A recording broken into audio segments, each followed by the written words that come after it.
Okay, Veritas, man, you gave me some mega homework to do, okay?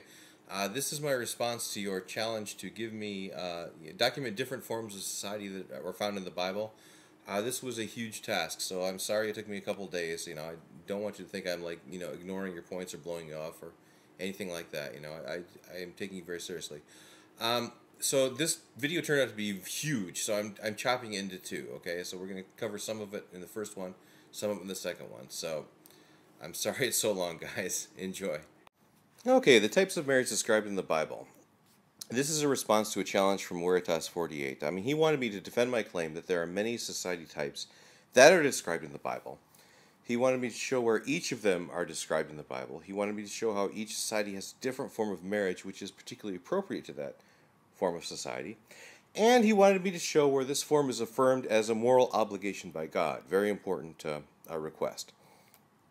Okay, so the societies that I'm going to describe are the initial one, Adam and Eve on outwards, nomadic societies, anarchies, agriculture, all kinds of societies here. Now, there's one I'm leaving off the list here.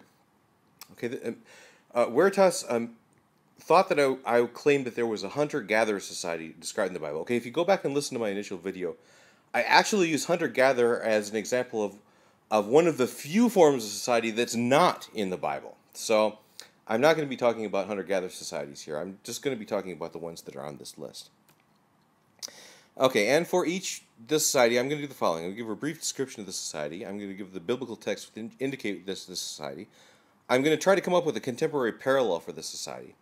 And most importantly, I'm going to describe what marriage is like in this society and proof that God actually supports this kind of marriage as a moral imperative.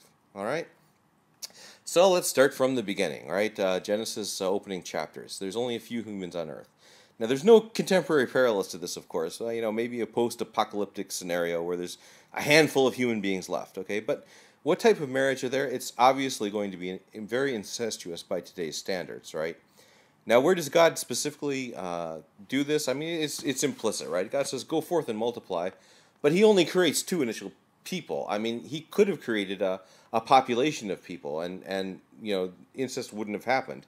But he only creates two, right? So this example is mostly for grins, but it does show an important point, right? I mean, this one example alone should show that things like who you marry, who your marriage partner is, it definitely depends on what the societal situation is. I mean, this one example basically blows out of the water any sort of necessary or objective reality to what marriage is all about. All right, the next one described in the Bible is a pastoral or nomadic society, right? This happens, human beings developed this right after they domesticated animals, and basically what it is you're raising herds of cattle, and as they graze out one pasture, you have to follow them to the next pasture. So it's a very nomadic style. People are living in tents, moving around a lot, and the Bible actually gives a classic description of this sort of society in Genesis 13. This is the time of the patriarchs. Abraham, Isaac, and Jacob, they all lived this lifestyle, okay?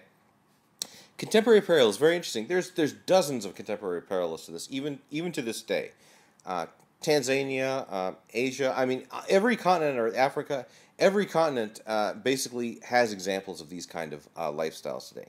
Now, the interesting thing is that in each one of these pastoral societies, they all have the same kind of marriage. Isn't that interesting? Okay, it seems like, herding goats around comes with this sort of marriage. The type of marriage is called the levirate, okay? And here's how it works. If an older brother dies before leaving behind a child, then the younger brother is obliged to marry the older brother's wife. All right, now this obligation holds even if the younger brother is already married, okay? And so let's look at biblical sanctions of this in the Bible. Actually, this form of marriage has the most biblical sanction that I was able to find. Okay, this is my best case, really, that different societies have different forms of marriage that are actually sanctioned by God. And in point of fact, in Genesis 38, 6 through 10, has an interesting story about how God actually, enforced this form of marriage with the death penalty. He killed a fellow by the name of Onan, who got as a wife the wife of his older brother who died. And this is a family channel, so I can't really go into the detailed particulars here. but suffice it to say, he wasn't, you know, he didn't really fulfill the demands of this particular form of marriage, and God actually cared so much about this kind of marriage, he killed Onan for this, right? There's a very explicit statement of this in the law codes that have come down to us. Deuteronomy 25:5. When brothers live together and one of them dies without a son, the widow of the deceased shall not marry anyone outside the family, but her husband's brothers shall go to her and perform the duty of a brother-in-law by marrying her. Okay, now note, there is no escape clause here for, but I'm already married. Okay, the polygyny is built in. It's baked into the concept of the levirate. You can't have one without the other. Okay, so now as society evolves, the next phase that the human race came up with was agriculture, and the real breakthrough here is once you've grazed out a field or once you've used all the food in a particular place, you can actually replant food there and grow it again. So you don't have to be moving around a lot like you were before. So the nomadic system goes away. People stop living in tents. They start building more permanent dwellings. And this leads to vast society change. Okay? Contemporary parallels. I can't really think of any, but 50 years ago, the Yoruba in Nigeria would have been a classic example of this sort of society.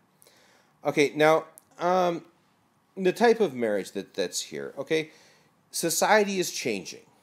And the levirate is starting to get a lot of resistance. This form of marriage really isn't working for people anymore. It's still practiced. It's still the quote-unquote official, thing you quote-unquote should do.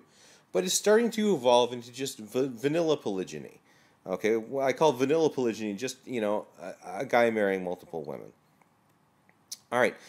And excellent. I mean, the Book of Ruth really isn't normally thought of like this. But the Book of Ruth is actually a documentation of a society which is undergoing this transition. Okay? It documents the process of the levirate system and marriage under extreme pressure. All right. So first of all, it's a story of two women, Naomi and Ruth. Naomi is her husband died, and Ruth was her daughter, and her daughter and Ruth's husband also died. And Naomi makes a classic statement of the expectations of the levirate here. Naomi said, "Why will you go with me? Are there any more sons in my womb that they may be your husbands?" I mean, clearly she's expecting this society, the institution of the levirate, to really form a safety net here for her. But that safety net is crumbling. Okay? So basically, Naomi and Ruth end up becoming basically homeless and do the agricultural equivalent of dumpster diving, really. I mean, they really are resorting to scrounging food. Now, the interesting thing is they actually have a relative who should be doing that, performing the levirate, but he doesn't seem to be very interested in doing this levirate. He needs some quote-unquote creative persuasion. Again, this is a family channel, so I'm not going to go into the particulars. However, Naomi and Ruth finally have scheme enough to get Boaz to participate. But Boaz says, "Okay, I'll do it, but there's somebody else who really should be doing it. And in order to really marry you, I've got to make sure he's not going to do it." So the rest of the Book of Ruth is some very interesting legal haggling over who has to perform this levirate system. Okay?